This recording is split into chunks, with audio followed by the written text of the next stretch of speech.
તો રાજ્યના ગૃહમંત્રી હર્ષ સંઘવીના પિતાનું નિધન થઈ ગયું છે। રમેશ ચંદ્ર સંઘવીનું લાંબી સારવારના અંતે દુઃખદ અવસાન થયું છે। પાર્લે પોઈન્ટ સ્થિત નિવાસ સ્થાનેથી સ્મશાન યાત્રા નીકળશે તો અંતિમ સંસ્કાર રામનાથ ગેલા સ્મશાન ગૃહ ખાતે થશે। સમર્થકો અને પરિવાર ગહેરા શોકની લાગણીમાં ડૂબી ગયા છે। સુરતથી આ વિગતો અત્યારે પ્રાપ્ત થઈ છે। રાજ્યના ગૃહમંત્રી હર્ષ સંઘવી માટે દુઃખદ સમાચાર સામે આવ્યા છે। હર્ષ સંઘવીના પિતાનું નિધન થઈ ગયું છે। રમેશ ચંદ્ર સંઘવીનું લાંબી સારવારના અંતે દુઃખદ અવસાન નીપજ્યું છે, ત્યારે પાર્લે પોઈન્ટ સ્થિત નિવાસ સ્થાનેથી સ્મશાન યાત્રા નીકળશે। અંતિમ સંસ્કાર રામનાથ ગેલા સ્મશાન ગૃહ ખાતે થશે।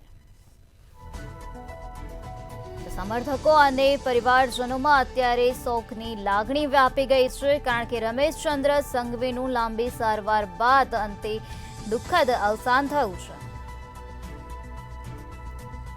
પાર્લે પોઈન્ટ સ્થિત નિવાસ સ્થાનેથી રમેશ ચંદ્ર સંઘવીની સ્મશાન યાત્રા નીકળવાની છે। અંતિમ સંસ્કાર રામનાથ ગેલા સ્મશાન ગૃહ ખાતે થશે।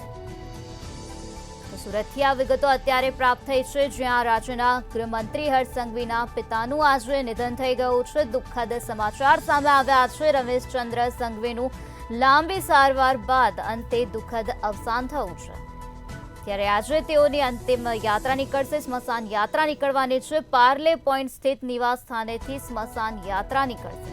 અંતિમ સંસ્કાર રામનાથ ગેલા સ્મશાન ગૃહ ખાતે થશે।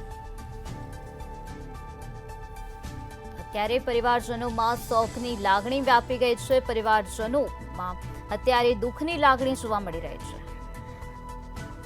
તો અત્યારે આપણી સાથે સંવાદદાતા ભાવેશ ત્રિવેદી જોડાઈ ગયા છે।